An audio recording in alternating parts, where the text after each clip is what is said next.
Hola, bienvenidos a COVID-19, la semana en América. Soy Santiago López González. Este es el espacio de France 24 en el que hacemos un resumen de las noticias más destacadas relacionadas con la pandemia del COVID-19. A continuación, algunos de los temas que vamos a tratar en esta edición. Vamos a tener en vivo al doctor Carlos Eduardo Pérez, infectólogo y asesor científico de France 24, para conversar sobre diferentes temas. El pico de contagio que está viviendo la región latinoamericana, la controversia frente a las vacunas producidas por AstraZeneca y por Johnson & Johnson, y también los satisfactorios resultados que ha tenido la vacuna china Sinovac en Chile. También vamos a ver cómo está la crítica situación en Brasil. Los casos están aumentando allí sin parar, los fallecidos también. La red hospitalaria está al borde del colapso y algunos medicamentos y sedantes ya comenzaron a escasear. Hasta los cementerios están trabajando 24 horas para enterrar a las víctimas. Para la OMS, Brasil comienza a ser una preocupación para la seguridad sanitaria internacional. Y conversaremos con Cindy Regidor, la corresponsal de France 24 en Costa Rica, quien nos contará cómo está avanzando la vacunación en ese país y en la región de Centroamérica. También hablaremos del nuevo pico de contagio, cómo está golpeando intensamente a Costa Rica. Y de nuevo, los hospitales allí están comenzando a mostrar síntomas de saturación, mientras que el gobierno evalúa imponer o no nuevas restricciones a los ciudadanos. Comenzamos, pues ya los decía que vamos a comenzar primero por los anuncios que hubo a lo largo de esta semana. Hubo anuncios importantes, por ejemplo el de la OPS, que afirma que Sudamérica es la región más preocupante en cuanto al aumento de casos de COVID-19. Este organismo explicó que casi todos los países suramericanos principalmente han incrementado los contagios y que la mitad de las muertes ocurridas en el mundo durante la última semana tuvieron lugar en esta región. Brasil, Colombia, Argentina, Perú y México están entre los 20 países más afectados con el número de contagios más altos a nivel mundial. Asimismo, denunciaron que América Latina y el Caribe no están accediendo de manera equitativa a las vacunas. De las 210 millones de dosis que han sido inoculadas en todo el continente americano, más de 155 millones han sido aplicadas solamente en Estados Unidos, que es el país que lidera en la vacunación a nivel internacional. Pues hoy es día de consulta y de aclarar dudas con el doctor Pérez, epidemiólogo de la Universidad Nacional de Colombia, y ustedes ya lo conocen, asesor científico de France 24, está con nosotros aquí para aclarar y responder algunas preguntas. Doctor Pérez, como siempre es un gusto tenerlo aquí en el programa y quiero comenzar por el dramático aumento de los contagios y los fallecidos que hemos presenciado a lo largo de esta semana en la región de América Latina. Otro pico, ¿por qué están avanzando estos picos si estamos en un avanzado proceso de vacunación? ¿Qué significa este tercer pico? Y creíamos que conocíamos este virus, pero tal parece que el virus logra volver a imponerse y nos vuelve a llevar a estos picos. Santiago, buenas noches. Uno de los problemas es la aparición de este linaje en Brasil, que definitivamente tiene un comportamiento de ser mucho más contagioso, más pegajoso, podríamos decirlo así, y además de eso produce una infección más severa. Eso hace que los casos se dupliquen o se tripliquen con facilidad, porque el contacto cercano hace mucho más fácil que este virus se reproduzca en la comunidad.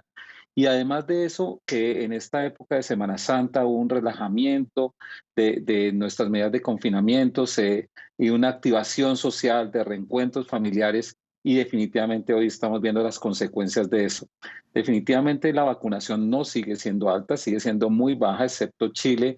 Las tasas de vacunación son bajas, somos susceptibles, no tenemos comportamiento social y tenemos un virus mucho más pegajoso, mucho más contagioso y más agresivo. Entonces, todos estos detonantes hacen que en la lógica de la pandemia aparezcan estos picos. Doctor Pérez, también fue destacado esta semana ese pronunciamiento por parte de la FDA, la Administración de Alimentos y Medicamentos de Estados Unidos, que sugirió a las autoridades sanitarias de este país norteamericano que no utilizaran la vacuna de AstraZeneca hasta que no investigaran en profundidad qué es lo que sucedía con los trombos. También sucede lo mismo con la vacuna de Johnson & Johnson, que ha generado ya todo tipo de controversias a nivel internacional.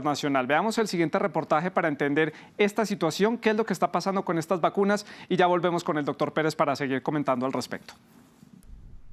Un nuevo revés para los intentos por frenar la pandemia. Este martes, la FDA y el CDC de Estados Unidos recomendaron suspender el uso de las dosis desarrolladas por el laboratorio Janssen, filial de la multinacional Johnson & Johnson, tras registrar casos de coagulación sanguínea.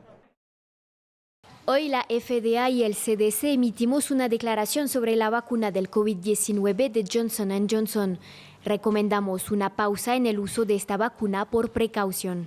De los 6,8 millones de personas que han recibido las dosis de Janssen en Estados Unidos, fueron 6 mujeres menores de 50 años las que registraron coágulos graves y extraños. Una de ellas ha muerto y otra está en estado grave. No obstante, la FDA ha remarcado que la gente no debe tener miedo, ya que los beneficios de la vacuna son mucho mayores a los riesgos. Desde la Casa Blanca han asegurado que este percance no afectará a la vacunación nacional, ni al objetivo de Joe Biden de aplicar 200 millones de dosis en sus primeros 100 días. Por precaución, la FDA y el CDC han recomendado una pausa en la vacuna de Johnson & Johnson.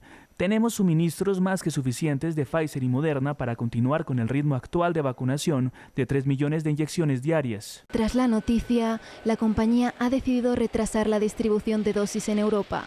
Allí, la EMA empezó a investigarlas el viernes, bajo sospechas de coagulación, aunque ha remarcado que no hay ninguna relación clara entre la vacuna y los casos de trombos. La vacuna de Janssen es de las pocas que se aplican una sola dosis, por lo que es vista como un arma para frenar la pandemia, sobre todo en los países con menos recursos. Para neutralizar el COVID-19 usa un virus conocido como adenovirus y tiene una eficacia del 66,9%. Su suspensión temporal podría afectar al ritmo de vacunación mundial. Doctor Pérez, la FDA y la CDC hacían énfasis en que han sido 6 casos registrados con personas que han tenido trombos. Particularmente estos 6 casos han sido mujeres menores de 50 años. ¿Qué sucede con esta vacuna de Johnson & Johnson? Esta situación no se presenta ni con la Sinovac ni con la Sputnik V. Y como extensión de esta pregunta, ¿América Latina debería seguir el ejemplo de Estados Unidos y de algunos países de Europa que han restringido el uso de la vacuna de AstraZeneca, ahora la de Johnson & Johnson? Incluso, por ejemplo, Dinamarca ya dijo que no va a usar la vacuna de AstraZeneca. Definitivamente ante esta evidencia hay que tomar algunas precauciones. Algunos países europeos, por ejemplo, recomendaron no vacunar a mujeres o a personas jóvenes menores de 30 años, como se hizo en Reino Unido, y seguramente se debe hacer algún ajuste y algunas recomendaciones, porque lo que hemos visto, y tanto en la vacuna AstraZeneca como en Janssen, comparte que son en mujeres y generalmente menores de 55 años este tipo de casos. Probablemente las recomendaciones se van para ello, pero el beneficio de las vacunas sigue siendo muchísimo más alto que este riesgo. Otros medicamentos como los anticonceptivos orales y otros medicamentos que usamos en la práctica diaria tienen incluso más riesgo que esto de la vacunación, pero la gente sigue tomando anticonceptivos y se toman precauciones, pero no se elimina esa posibilidad. Es necesario que haya vacunas, que tengamos mayor oferta, mayor plataformas de vacunas. Seguramente vendrán restricciones para el uso de algunas y segmentación en grupos poblacionales de acuerdo a la evidencia que hay. Eso sería como el comentario acerca de estas vacunas. Doctor Pérez, hablemos del tema de Brasil. La situación allí es crítica. La OMS ha alertado a la comunidad internacional sobre lo que está sucediendo allí. Algunos analistas han calificado a Brasil como un Fukushima sanitario, porque están todas las condiciones generadas para que haya un gran desastre sanitario debido a que el virus está allí circulando libremente, ya tiene una variante propia.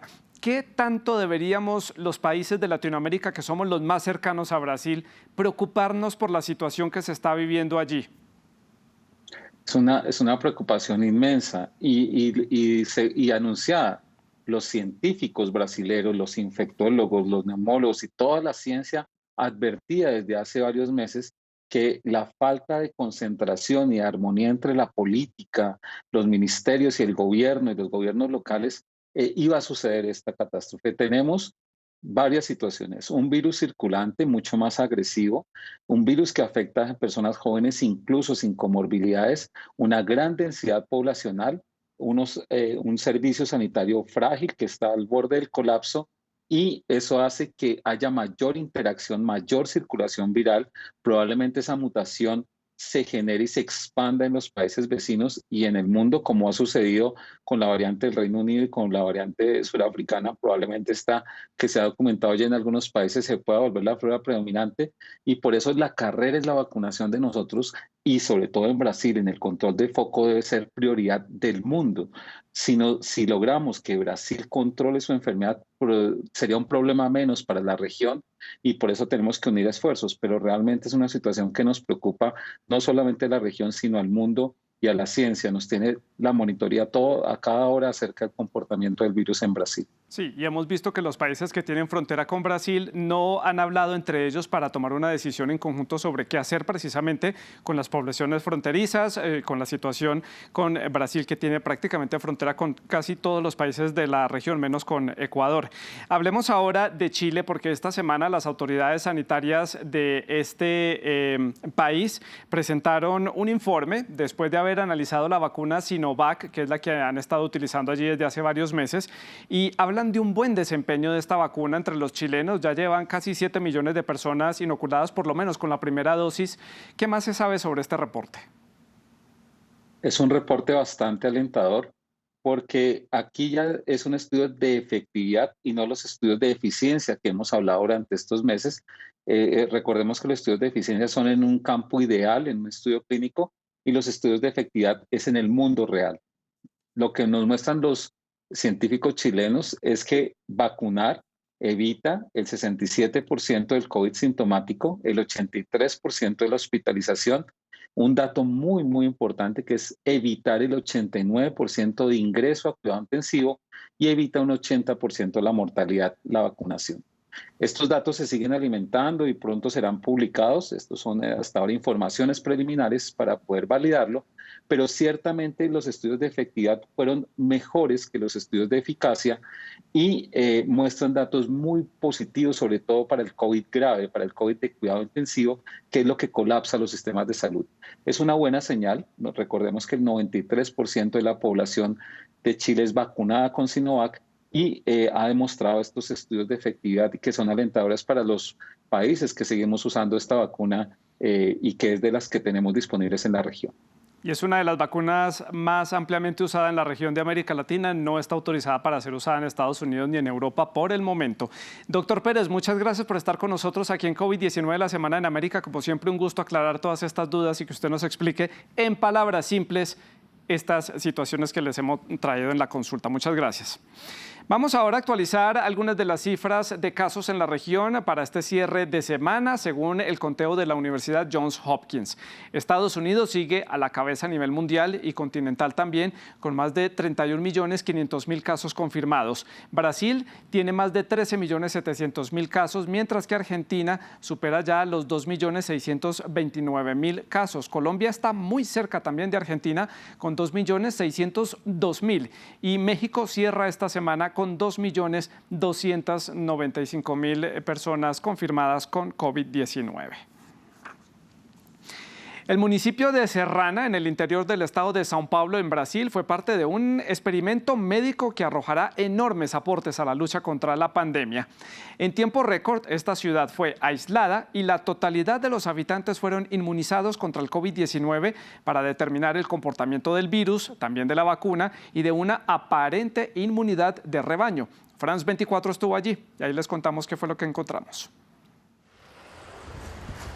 En Serrana el coronavirus tiene los días contados, y no solo por la labor de desinfección que el equipo municipal realiza desde hace un año.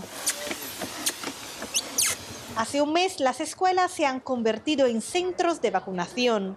El Instituto Butantan lleva a cabo un experimento científico sin precedentes: vacunar a 28.000 voluntarios, es decir, el 97% de la población adulta. Significa mucho, ¿no? Significa mucho. Fue muy bueno que haya acontecido porque vamos a quedar inmunizados. Nos vamos a librar de esta enfermedad.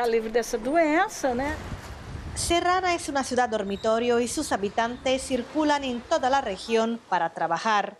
Desde el inicio de la pandemia registró un porcentaje muy alto de contagios. Por eso fue escogida para el estudio.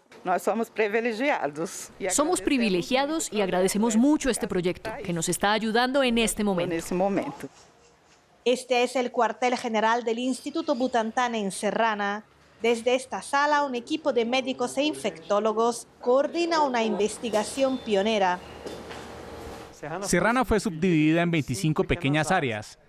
Estamos analizando la cobertura inmunológica de cada una de estas áreas para determinar si eso tiene relación con la inmunidad de rebaño y con la reducción de casos graves y hospitalizaciones. Este estudio también intenta determinar cuán eficaz es la vacuna contra las mutaciones del coronavirus. El alcalde de Serrana se muestra muy optimista. Hoy en el municipio ya tenemos en torno de un 55% de disminución de los casos graves. Creemos que es un resultado bastante importante si tenemos en cuenta que todavía no acabamos el segundo ciclo de vacunación. Los resultados pueden influir en la lucha contra el COVID en Brasil y en todo el mundo.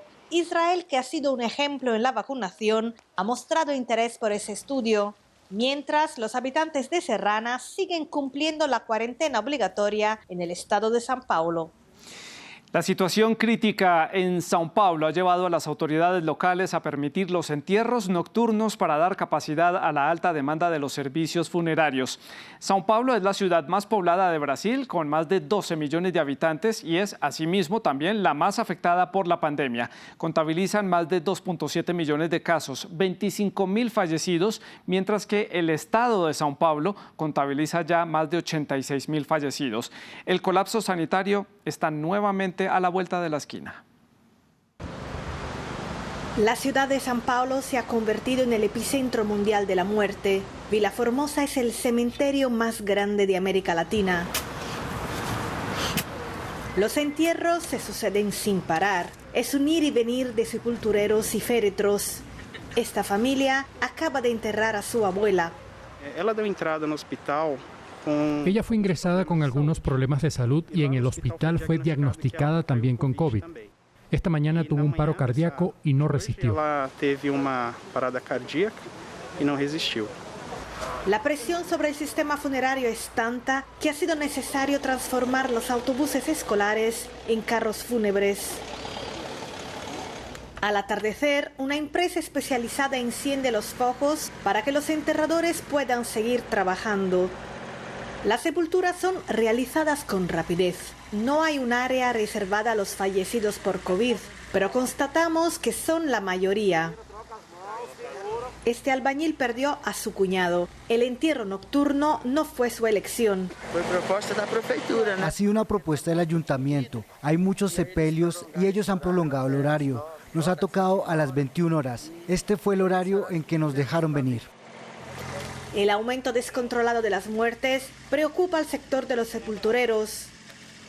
En un año, el número de entierros en São Paulo se ha duplicado y el trabajo también. Este líder sindical explica que hay que exhumar constantemente los cuerpos para ganar espacio en el cementerio.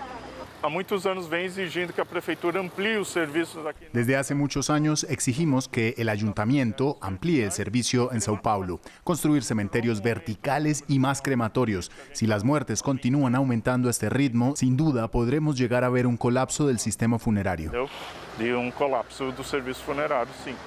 Gestionar tantas muertes supone un alto coste físico y emocional. Este sindicalista denuncia la falta de apoyo psicológico y la escasa protección de los empleados subcontratados. Es crítica la situación allí. Vamos a conectar con Valeria Sacone, la corresponsal de France 24 en Brasil, para conocer más detalles. Hola Valeria, ya lo decía yo, la situación es crítica en el país y está a punto de convertirse en una emergencia sanitaria a nivel mundial. La situación es muy complicada, Valeria. Ya no hay ni siquiera sedantes para los pacientes que tienen que ser entubados.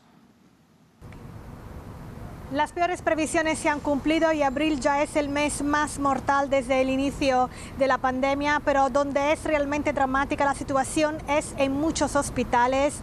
En Río de Janeiro, los médicos del Hospital Albert Schweitzer han denunciado que muchos pacientes se despiertan durante la intubación por la falta de los medicamentos analgésicos y sedantes. En algunos casos están teniendo que atar a esos pacientes a las camas para evitar que intenten quitarse los tubos de la garganta y que se hagan daño.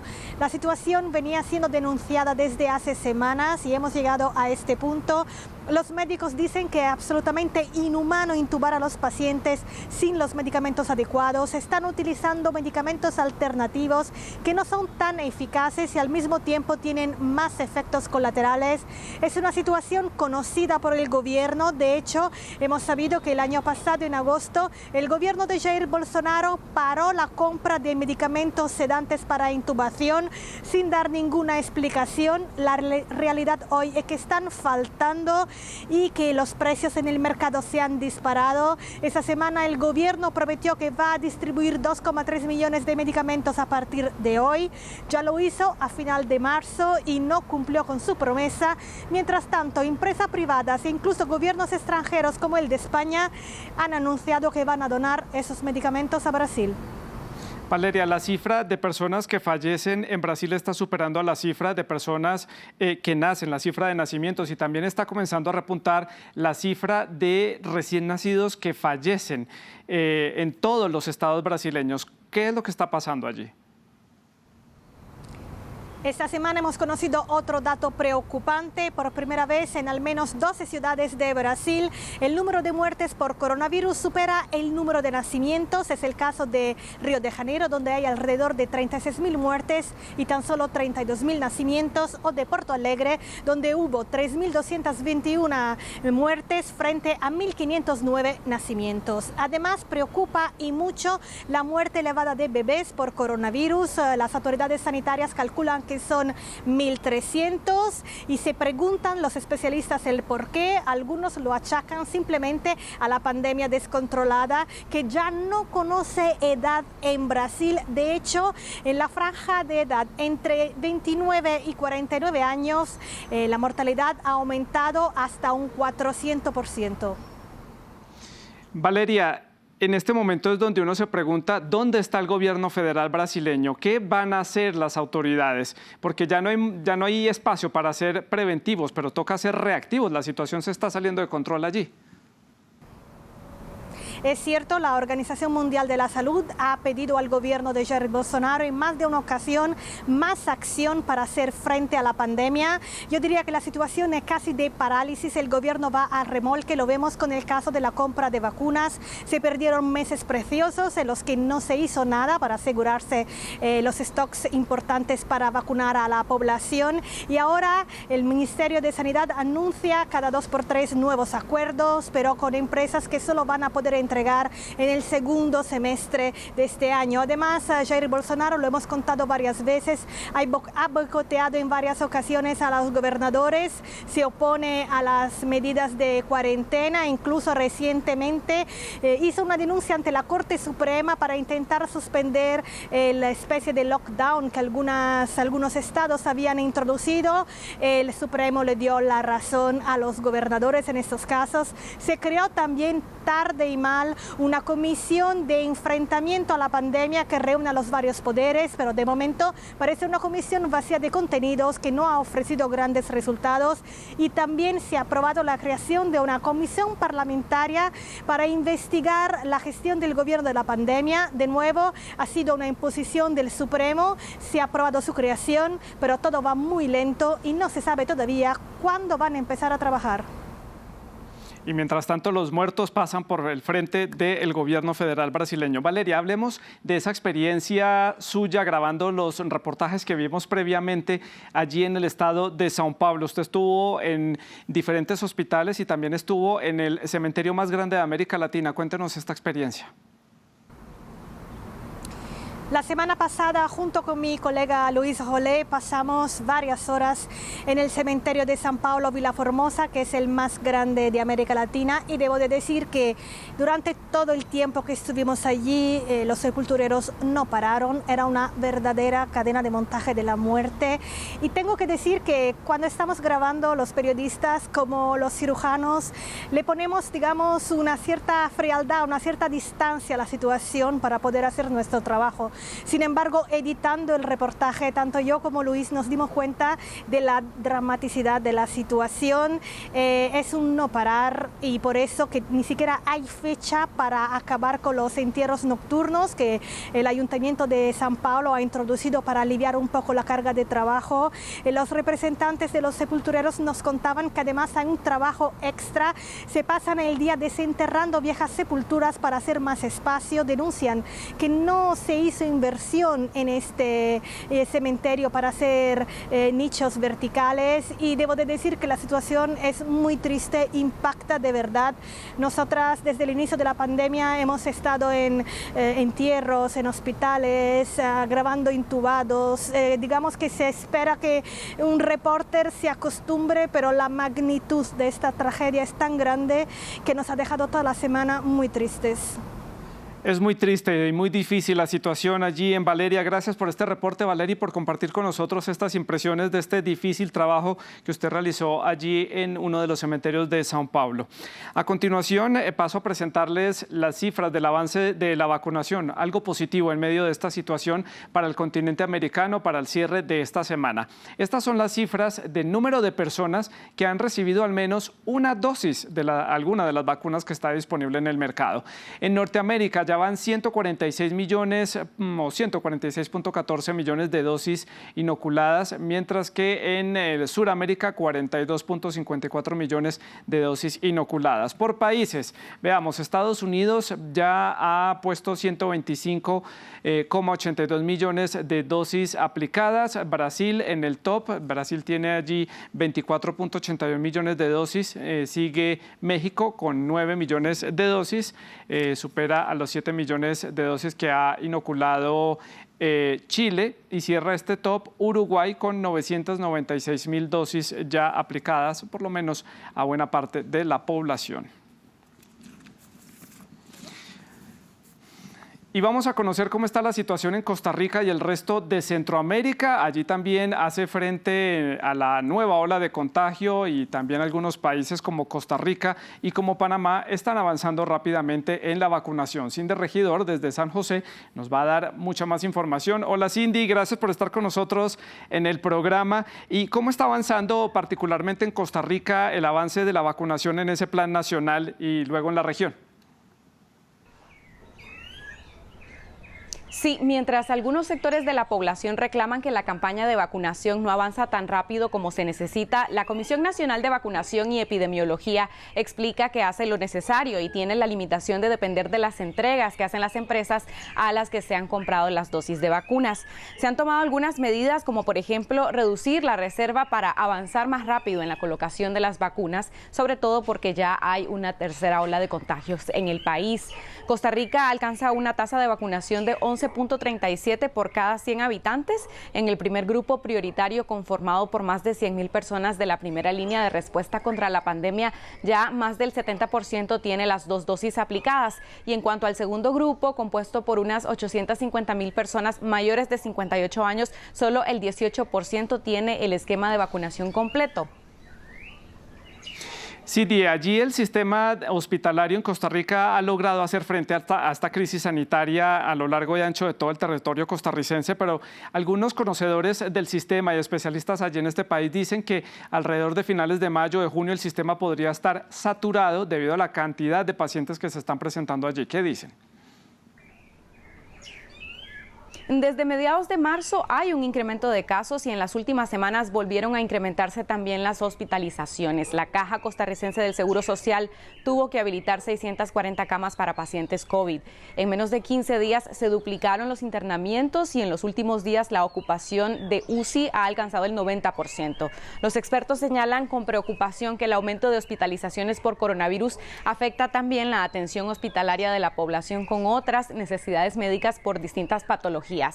El Ministerio de Salud también dijo que ese crecimiento de casos se da en medio de un escenario más complicado por la circulación de la variante que se originó en Brasil, la de Sudáfrica y la de Reino Unido. El ministro dijo también que es posible doblar la curva, pero para ello se necesita afrontar la situación con responsabilidad. Dijo que está a favor de retomar actividades y apostar por la recuperación económica, pero no a costa de más casos, más internamientos y más fallecidos.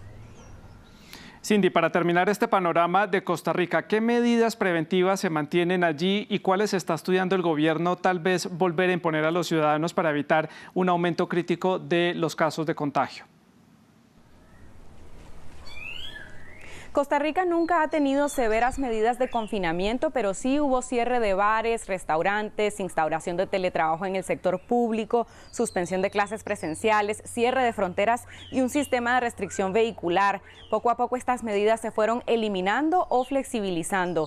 Con el inicio de esta tercera ola, las autoridades dijeron que no tomarían nuevas medidas ni cierres, pero justo recién anunciaron que la restricción vehicular para los fines de semana volverá a estar vigente. Es un sistema sencillo en que los carros de placas que terminen en dígitos pares solo circulan los sábados y los de placas con último dígito impar solo pueden hacerlo los domingos. Esa medida genera molestias entre algunas personas, pero las autoridades han insistido en que la restricción vehicular tiene un impacto importante y comprobado estadísticamente en la movilización de personas y en los contagios.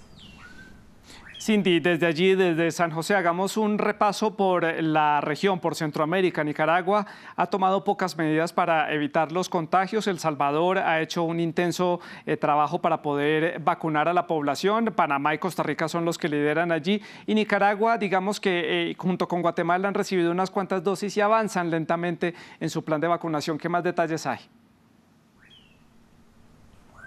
Sí, Costa Rica y Panamá llevan la delantera en Centroamérica con números bastante parecidos. Panamá ha vacunado a 529,000 personas para un ritmo de 13 por cada 100 personas y Costa Rica lleva 586,000 para una tasa de 12 por cada 100 personas. El Salvador ocuparía el tercer lugar con una tasa de 5,6 y después quedan Guatemala y Honduras con 0,9 y 0,6 respectivamente. Nicaragua es un caso particular porque la información que brindan las autoridades es escueta. La Organización Panamericana de la Salud dijo que no tiene datos específicos sobre el avance de la vacunación en ese país, pero recientemente el Ministerio de Salud dijo que avanzó un 35% en una meta que contempla vacunar a pacientes cardiópatas, oncológicos y personas mayores de 60 años. Aproximadamente unas 60,000 personas habrían recibido al menos una dosis de la vacuna en Nicaragua. Los países centroamericanos dependen del ritmo de las entregas de las casas farmacéuticas y en buena parte también del mecanismo COVAX de la OPS, que busca garantizar vacunas para el 20% de la población de los países. Muchas gracias, Cindy, por este completo reporte de la región centroamericana. Cindy Regidor, nuestra corresponsal en la ciudad de San José, en Costa Rica. A continuación, veamos otras noticias destacadas durante esta semana en nuestra sección en redes, aquí en COVID-19, la semana en América. Y vamos a comenzar en Panamá. Este país recibió el 10º lote de vacunas con 77,200 dosis. Este lote llegó al Aeropuerto Internacional de Tocumen, en Ciudad de Panamá, y este país ya ha recibido 607,230 dosis en total, hasta el momento, desde el pasado 20 de enero. Con este lote se dará prioridad a la segunda fase de vacunación para las personas mayores de 60 años y también vienen las primeras dosis para docentes y para embarazadas, que comprenden cerca de 40,000 personas. Cambiamos de título, veamos, vacuna de Sinovac evita 80 de 100 muertes por COVID-19, según un estudio de acuerdo con los resultados de un estudio realizado en Chile. Hablábamos hace unos minutos con el doctor Pérez sobre este informe, que presentaron resultados de la efectividad de la vacuna china tras 2 meses de inmunización masiva. Ya cerca de 10,5 millones de personas han recibido una o 2 dosis. Los resultados indican que tuvo un 67% de efectividad en la prevención de contagios sintomáticos por COVID-19, 96,5% de efectividad a la hora de prevenir hospitalizaciones, 99,6% de efectividad para evitar que las personas ingresen a una unidad de cuidado intensivo y 99% de efectividad para prevenir la muerte. Y para terminar esta noticia, en Japón no descartan cancelar los Juegos Olímpicos si empeora la pandemia.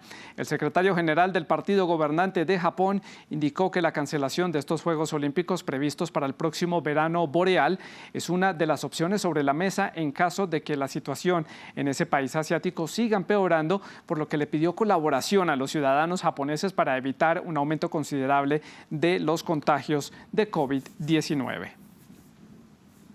Y así llegamos al final de COVID-19, la semana en América. Nos vemos la próxima semana con más información de nuestro continente, el continente americano. Síganse cuidando. El COVID-19 sigue estando presente, la emergencia continúa y la única forma es usando tapabocas y alcohol en sus manos. Hasta pronto.